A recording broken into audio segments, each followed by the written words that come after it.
We're grateful to the Nous choir remercions sincèrement le chœur du tabernacle de la belle musique qu'il a interprétée ce matin. Je vais maintenant avoir le plaisir de vous adresser la parole. Après mon discours, le chœur chantera « Vous fidèles ». Ensuite, Douglas Shumway des 70 fera la prière de clôture et la dernière session de cette conférence commencera à 14 heures cet après-midi. Mes frères et sœurs, je traiterai d'abord d'une affaire personnelle. Le président de l'Église appartient à l'Église entière. Sa vie ne lui appartient pas. Sa mission est de servir. Comme vous le savez tous, je suis quelque peu âgé. Je suis dans ma 97e année. J'ai appris de nombreuses sources qu'on se livre à beaucoup de conjectures sur ma santé. J'aimerais mettre les choses au clair. Si j'attends encore quelques mois, j'arriverai à un âge plus avancé en tant que président que n'importe quel autre président de l'Église. Je suis reconnaissant de cela. En janvier dernier, j'ai eu une opération importante. Ça a été particulièrement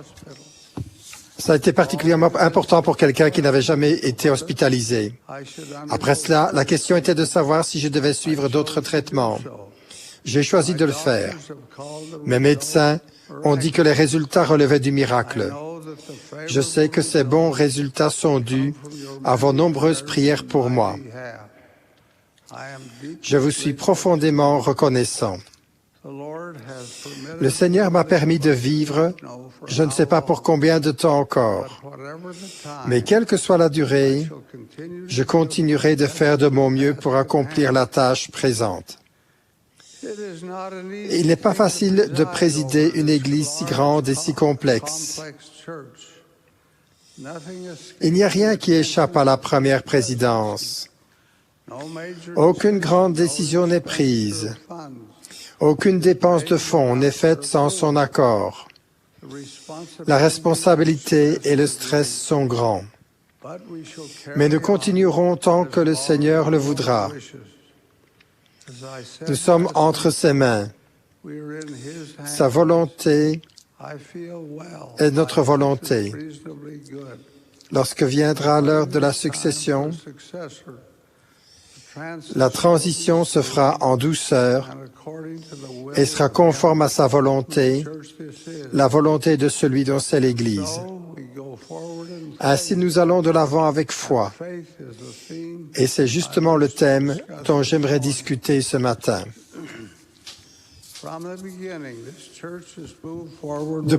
Depuis le début, l'Église va de l'avant avec foi. La foi était la force de Joseph Smith, le prophète. Je suis reconnaissant de la foi qui l'a conduit à prier dans le bosquet. Je suis reconnaissant de la foi de traduire et de publier le livre de Mormon. Je suis reconnaissant qu'il se soit adressé au Seigneur en prière et qu'en réponse, les prêtrises d'Aaron et de Melchisédek lui aient été confiées. Je suis reconnaissant qu'avec foi, il ait organisé l'Église et l'ait lancée. Je le remercie du don de sa vie qu'il a fait pour témoigner de la véracité de cette œuvre. La foi était aussi la force motrice de Brigham Young. Je pense souvent à la foi extraordinaire dont il a fait preuve pour amener un très grand nombre de personnes à s'installer dans la vallée du lac Salé. Il ne connaissait pas grand-chose de la région. Il ne l'avait jamais vue, à part en vision. Il ne savait presque rien du sol, de l'eau ou du climat.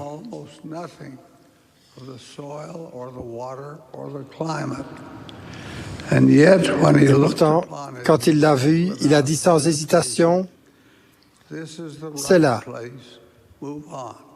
en avant ». Ainsi en a-t-il été de tous les présidents de l'Église. Face à une opposition farouche, Ils sont allés de l'avant avec foi. Que ce soit quand les criquets détruisaient leurs récoltes, que ce soit quand il y avait la sécheresse ou des gelées tardives, que ce soit quand le gouvernement fédéral les persécutait, ou encore récemment, quand il y a eu un besoin urgent de déployer l'aide humanitaire aux victimes du tsunami ou de tremblements de terre ou d'inondations dans divers endroits, cela a été la même chose. Les étagères de l'entraide ont été vidées. Des millions ont été envoyés aux personnes dans le besoin, sans considération de religion. Tout cela dans la foi. Cette année, on fête un événement important de l'histoire de l'Église. Comme vous le savez tous, c'est le 150e de l'arrivée des convois de charrettes à bras Willie et Martin et des convois de chariots bâchés Hunt et Hodgett qui les accompagnaient. Beaucoup a été écrit à ce sujet. Je n'ai pas besoin d'entrer dans les détails. Chacun d'entre vous connaît bien l'histoire. Il me suffit de dire que les gens qui ont entrepris le long voyage depuis les îles britanniques jusqu'à la vallée du lac Salé l'ont commencé avec foi. Ils ne savaient rien ou presque rien de ce dans quoi ils s'embarquaient. Mais ils sont allés de l'avant. Ils ont entamé leur voyage avec de grandes espérances. Cette espérance les a abandonnés peu à mesure qu'ils avançaient vers l'ouest. Quand ils ont entrepris le pénible voyage longeant la rivière Platte depuis la vallée de la Sweetwater, la main froide de la mort a sonné le redoutable glas. Leur nourriture était rationnée, leurs bœufs mouraient, leurs chariots se brisaient, leur couchage et leurs habits n'étaient pas adaptés à la situation. Les orages faisaient rage, ils cherchaient un abri, mais n'en trouvaient pas. Les orages s'abattaient autour d'eux. Ils mouraient littéralement de faim. Nombre d'entre eux sont morts et ont été enterrés dans le sol gelé. Par bonheur, Franklin D. Richards, qui venait d'Angleterre, les a dépassés. Il voyageait à cheval, avec un convoi léger. Aussi pouvait-il se déplacer plus rapidement. Il est arrivé dans la vallée. C'est à cette saison de l'année. La conférence générale était en cours. Quand Brigham Young a appris la nouvelle, il s'est immédiatement levé devant l'Assemblée et a dit « J'indique à présent le sujet que devront traiter les anciens qui parleront aujourd'hui et pendant la conférence. Le voici. Aujourd'hui, 5 octobre 1856, beaucoup de nos frères et sœurs sont dans les plaines avec des charrettes à bras. Et probablement beaucoup d'entre eux sont à 700 000 d'ici. Il faut les amener ici. Nous devons leur envoyer de l'aide. Le sujet sera « les amener ici ». Je veux que les frères qui prennent la parole comprennent que le sujet est les gens dans les plaines et le sujet de préoccupation de cette communauté est qu'on les ramène avant que l'hiver ne s'installe. Je fais appel aux évêques aujourd'hui même. Je n'attendrai pas demain, ni après-demain, pour avoir 60 bons attelages de mules et 12 à 15 chariots. Je ne veux pas envoyer de bœufs. Je veux de bons chevaux et des mules. Ils sont sur ce territoire et nous devons nous les procurer. Il faudra également 12 tonnes de farine et 40 bons attelages, 60 ou 65 paires de mules ou de chevaux avec des harnais. Je vous dis à tous que votre foi, votre religion et votre profession de foi ne sauveront aucune de vos âmes dans le royaume céleste de notre Dieu si vous n'appliquez pas les principes justes que je vous enseigne maintenant. Allez chercher ces gens qui sont maintenant dans les plaines et faites avec exactitude ces choses que l'on appelle temporelles ou tâches temporelles. Autrement, votre foi aura été vaine. La prédication que vous avez entendue sera vaine et vous plongerez en enfer si vous ne faites pas ce que l'on vous dit de faire. Immédiatement, on proposa des chevaux, des mules et des chariots solides. On apporta de la farine en abondance. On rassembla rapidement des habits chauds et de la literie. En l'espace d'1 ou 2 jours, les chariots remplis se dirigèrent vers l'est sous la neige qui tombait drue. Lorsque les sauveurs rencontrèrent les saints accablés, ils furent accueillis comme des anges venant des cieux. Les gens pleuraient de gratitude. On mit les gens des charrettes à bras dans les chariots afin de pouvoir se rendre plus rapidement vers la colonie de Salt Lake. Quelques 200 personnes trouvèrent la mort, mais 1 millier furent sauvés. L'arrière-grand-mère de ma femme se trouvait parmi les personnes qui étaient dans une situation désespérée dans les plaines. Elle faisait partie de la compagnie Hunt. Aujourd'hui, la tombe de ma femme au cimetière de Salt Lake City fait face à celle de son arrière-grand-mère, Mary Penfold Goebel, qui est morte le 11 décembre 1856 dans les bras de sa fille en pénétrant dans cette vallée. Elle a été enterrée le lendemain, le 12 décembre. Elle avait perdu 3 de ses enfants au cours de ce long voyage. Les pieds d'une de ses filles survivantes étaient gravement gelés. Quelle histoire! Elle est faite de souffrance, de faim, de froid et de mort. Elle regorge de récits, de rivières gelées à traverser, de tempêtes de neige violentes, d'escalades longues et lentes comme celle de la Rocky Ridge. Une fois que cette année anniversaire sera passée, on en aura peut-être quasiment tout oublié.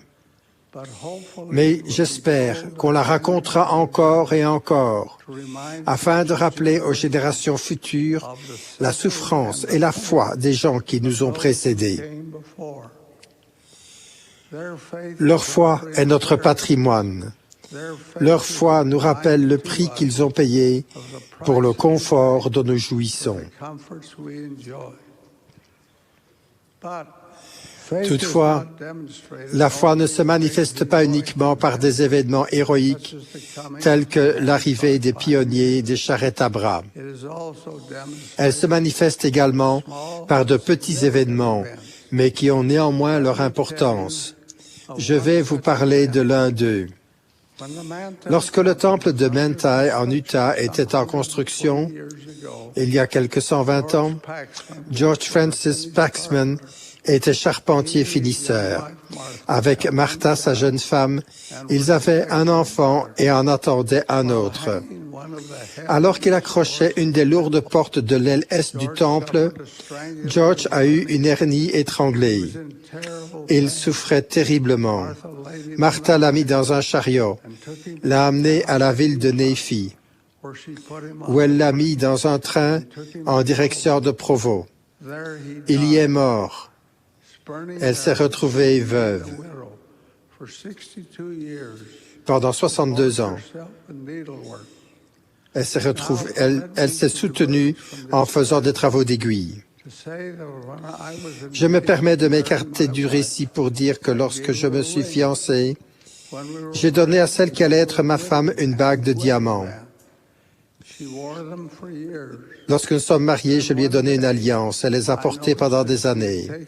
Puis un jour, je me suis rendu compte qu'elle les avait enlevées et qu'elle portait cette alliance en or. Elle avait appartenu à Martha Elizabeth Evans Paxman, sa grand-mère. L'alliance avait été donnée par son mari George, qui est mort plus tard des suites de la blessure dont je parlais avant. Un jour de printemps, Martha faisait le ménage. Elle a sorti toutes les affaires afin de nettoyer la maison de fond en comble. En secouant la poussière du matelas, elle s'est aperçue qu'elle n'avait plus de bague au doigt. Elle a bien regardé partout. C'était le seul souvenir physique de son mari bien-aimé. Elle a balayé de ses doigts la poussière, mais n'a pas trouvé l'alliance. Elle a commencé à pleurer. Elle s'est agenouillée et a prié avec une grande sincérité le Seigneur de l'aider à retrouver l'alliance. Quand elle a ouvert les yeux, elle a regardé vers le bas et l'a vue. Je l'ai dans ma main en ce moment. Elle est trop petite pour que tout le monde la voie. Elle est en or 18 carats. Elle est vieille, rayée et tordue. Mais elle symbolise la foi d'une veuve qui a supplié le Seigneur dans sa détresse. Une telle foi est la base de l'action. Elle est la source de l'espoir et de la confiance. C'est ce genre de foi simple dont nous avons tous tant besoin. C'est d'une foi plus grande que nous avons besoin pour faire progresser cette grande œuvre. Sans cette dernière, l'œuvre stagnerait. Avec la foi, personne ne pourra l'empêcher de progresser. Le Sauveur a dit, « Si vous aviez de la foi comme un grain de sénévé, vous diriez à cette montagne, « Transporte-toi d'ici là. » Et elle se transporterait. Rien ne vous serait impossible. Alma a déclaré à son fils Élaman, « Prêche-lui le repentir et la foi au Seigneur Jésus-Christ. Enseigne-lui à s'humilier et à être doux et humble de cœur. Enseigne-lui à résister à toutes les tentations du diable par sa foi au Seigneur Jésus-Christ. » Que le Seigneur vous bénisse en vous donnant de la foi dans cette grande œuvre dont nous faisons partie. Que la foi soit telle une bougie, nous guidant dans la nuit par sa lumière. Qu'elle nous accompagne tel un nuage le jour. Je prie humblement pour cela, au nom sacré de celui qui a la force de notre foi, le Seigneur Jésus-Christ. Amen.